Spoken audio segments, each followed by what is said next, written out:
How's it going, everybody? As you can see, we've taken a little spill on the WR here.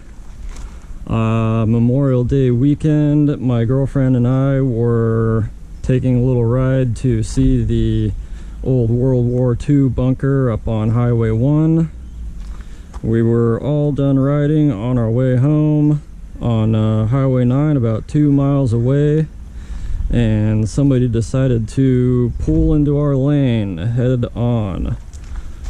So I veered right and got a little too heavy on the brakes for these dirt tires and the oversized brake rotor I have on here, and we hit the pavement. So yeah, luckily we didn't get hit by a car or the car. My girlfriend's got a little bit of road rash. I thought I just had a sore shoulder. My neighbor clued me in that it was my arm was either dislocated or partially dislocated, but it was so swollen, she said I should not try to get it back in until the swelling went down, so to ice it up, which I did, and tried to go to bed, and I think while I was trying to sleep it popped back into place. I got a gnarly pain all up in my shoulder for about 20-30 seconds, and then it started to dissipate. So anyways, about a week after that I decided I should go to see the doctor because it was so bruised, it looked pretty bad, and they took x-rays and it's fractured up at where the rotator cuff meets the arm. That piece is fractured, so I'm in a sling for at least 4 weeks. But yeah, seemingly no reason. Somebody pulled into our lane, headed straight at us. White GMC Canyon or Chevy Colorado, I don't know which, but it seemed pretty deliberate to me, so watch out for that. But anyways, we don't care about that. We want to know what's going on with the bike, the old WR. It's not in too bad a shape, really. The bark busters, or these are deflex by Tusk, but these are obviously bent out of, or folded out of shape. They're not, I don't think they're too badly damaged.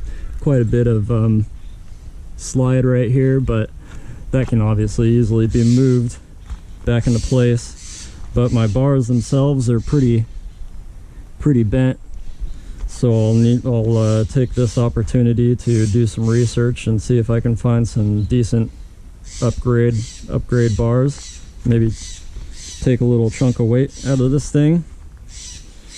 Other than that, my shifter, I need to bend a little bit more back into place. I bent that while I was out there. We actually rode the bike home, so it's fully rideable, but this is pretty close to the engine here. I need to bend it out of place. These silly foot pegs always get stuck like this every time I drop the bike.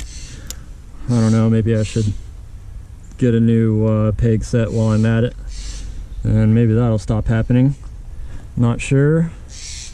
I got a little scuff here. It's not too bad. My Parabellum windscreen is snapped, which is no surprise. The bike got wrapped up in a tree pretty good, so I had to haul it back up on the road. I'll definitely get another one of these. I really like it, and I'll put a link in the description for that too, because I've had a few people ask me about it actually.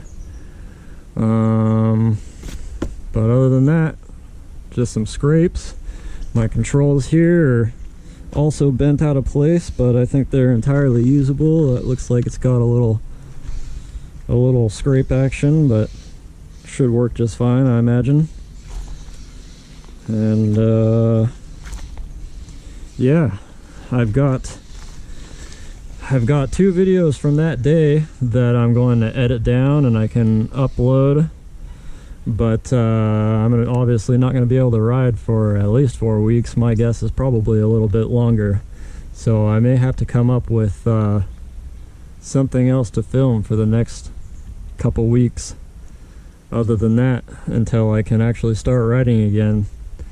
So I'll have to think about what might be interesting to see. I was going to possibly do a little rundown of my camping setup, since people seem to be into camping on these motos, at least finding me in that way.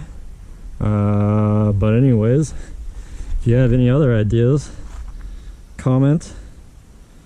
And yeah, it's a bummer. Watch out for a white GMC. That guy's still out there. He was too far away by the time I got up that I couldn't see his license plate. He was just strolling at a creep, I guess, to see the carnage he'd caused. And but when I got up and looked at him and went to check on my girlfriend and turned around, he took off. So not much I could do but move on. So anyways, put together a little parts list, and I suppose I could do a video on replacing parts and what kind of upgrades I got and what not. So yeah, even though this is a sad one, like and subscribe, and I will see you guys next time. Yeah, forgot to mention my my heated grip control is broken, and riding home my hands were on fire the whole time. Luckily I was only 2 miles.